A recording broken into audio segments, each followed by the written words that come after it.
Hello, everybody, and welcome back to video number 2 on Chapter 1. And when we left off, we were looking at the Financial Accounting Standards Boards, and here are the types of pronouncements they make. First, here we have our Accounting Standards Update, and it shows a nice little picture of what that looks like.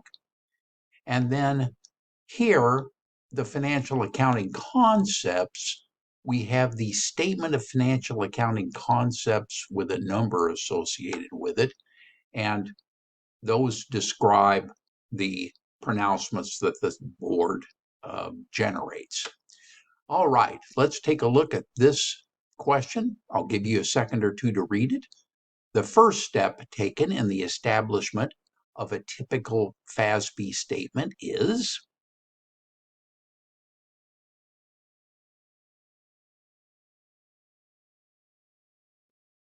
And of course, the correct answer is delta here.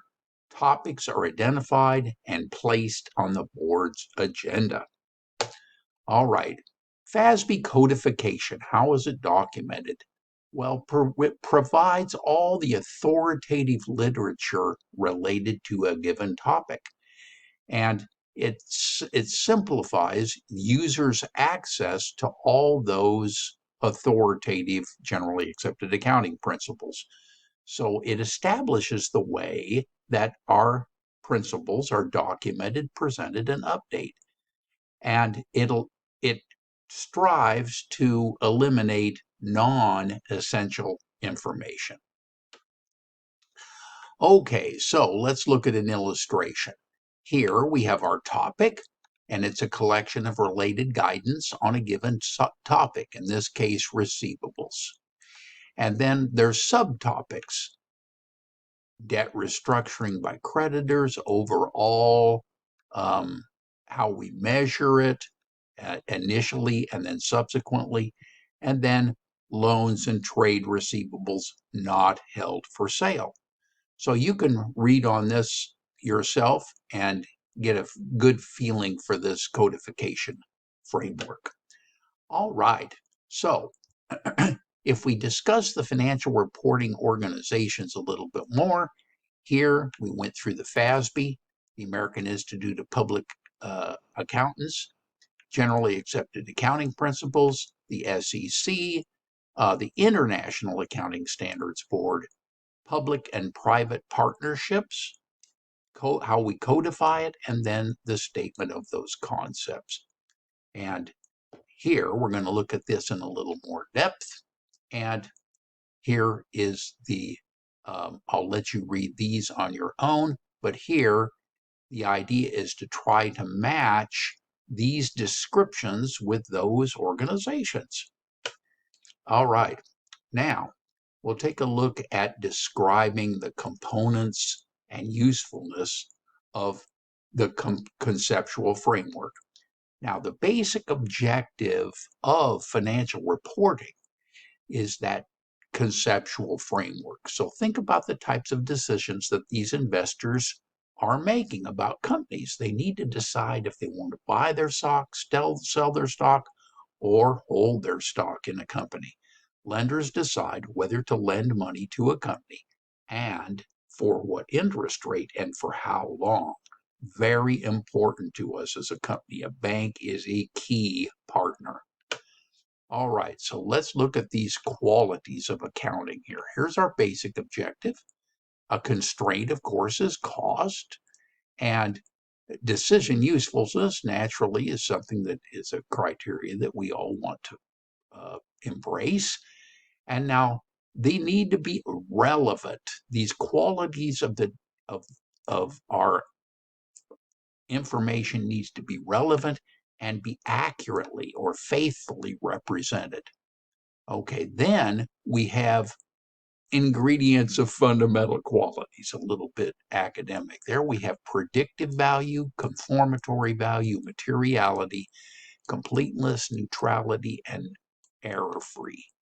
And then based on this relevance and faithful representation, we want it to be comparable to other companies. We want standards so that we can compare let's say Nike with Under Armour, and have them be the numbers that you see in their financials be comparable.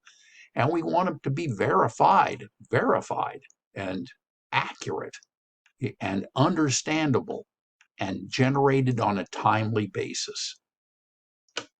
Okay, we'll go through each one of these a little bit. Relevance is one of the two fundamental qualities that make information useful. So here's our relevance, and we want them to have predictive value, conformatory value, and be material. That's not raw material. That's a cost constraint, materiality. Okay, what is predictive value? That's information that helps predict has predictive value if it helps users form their own expectations, usually about the future.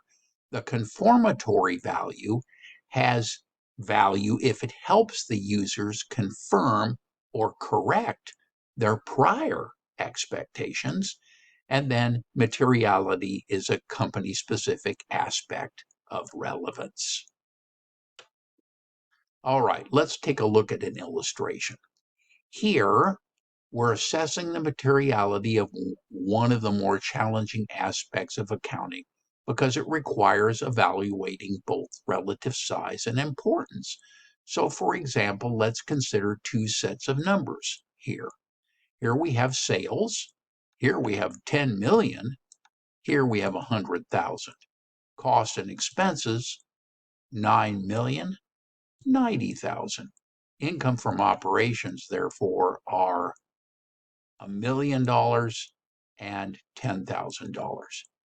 Now, an unusual gain of $20,000 compared to $1 million is way different than an unusual gain of $5,000 compared to income from operations of $10,000. So let's take a look at that. During a period in question, the revenue and expenses, and therefore the incomes from operations of company A and B, are proportional, meaning for both companies, income from operations is 10% of sales. Each reported an unusual gain, but these amounts have very different effects for each company. The gain for company A here is only 2%. 20,000 is a percentage of $1 million. And that would not really seriously distort that if we reported 980,000 versus, or a million, 20,000 versus $1 million. But for company B, that gain of 5,000 amounts to 50% of its income from operations. And obviously, if we include that, it would definitely affect the amount that was material in this case. Okay, faithful representation and related ingredients of this fundamental quality are completeness, neutrality, and free from error. So, what is completeness? All information that is necessary for faithful representation is provided. Neutrality means that the company cannot select information to favor one set of interested parties over another. And free from error, I think, is pretty straightforward here. That's information that doesn't have errors in it. It's an accurate representation of the financials. All right, enhancing qualities. Here, the enhancing qualitative characteristics are complementary to the qualitative characteristics. And here, we talked about some of these here.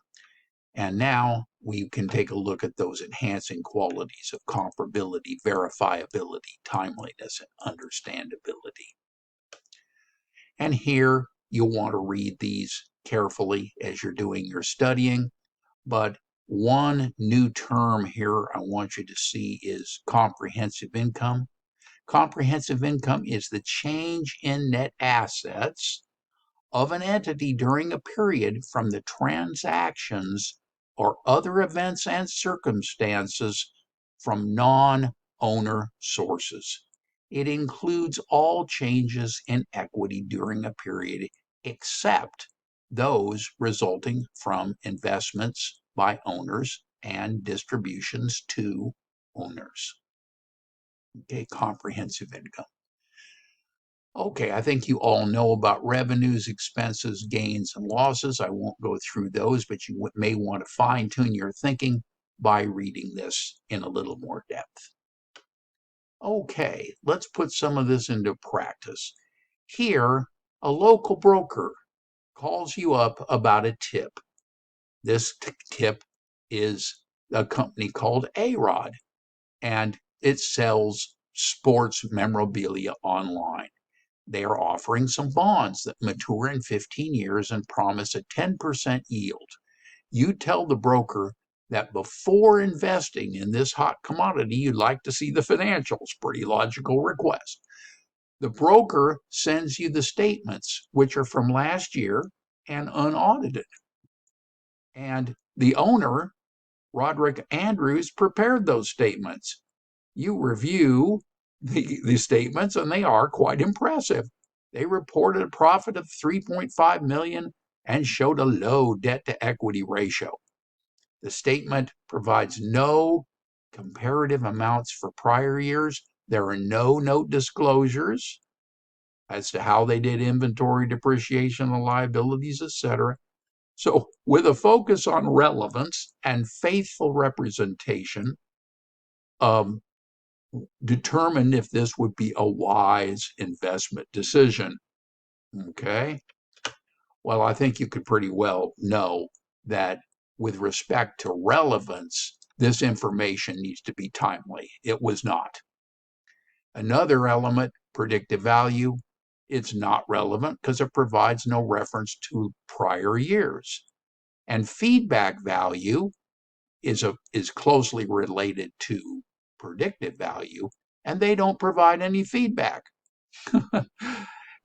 With respect to faithful representation, information must be verifiable by several independent parties, and these were not audited. Okay, so it's nice to think that maybe the 3.5 million was good and the debt to equity ratio was good, but you don't have reasonable assurance. The company lacks neutrality for that. So I think you get the idea. The company owner is certainly not a disinterested third-party investor. Okay, basic assumptions and principles of accounting.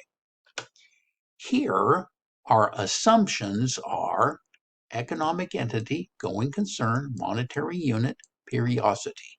And I think you've had all these, so we'll go over this very quickly. The economic entity means that the economic activity can be identified with a particular unit of accountability. So that unit of accountability would be the company. And then the going concern here has three significant implications. The historical cost principle is of limited usefulness because if we have to assume an eventual liquidation, depreciation and amortization approaches may need to be adjusted because they're not accurate anymore, and the current and non-current classification of assets may lose their significance. Okay, and the monetary unit assumption, normally that means we're going to be using dollars. And the periodicity assumption or time period implies that we've divided our reporting periods into artificial time periods, usually months, but sometimes other periods. Okay, principles of accounting. I think this is probably a good place for us to stop this video, number 2. And when we come back, we'll take a look at principles of accounting. Until then, bye for now.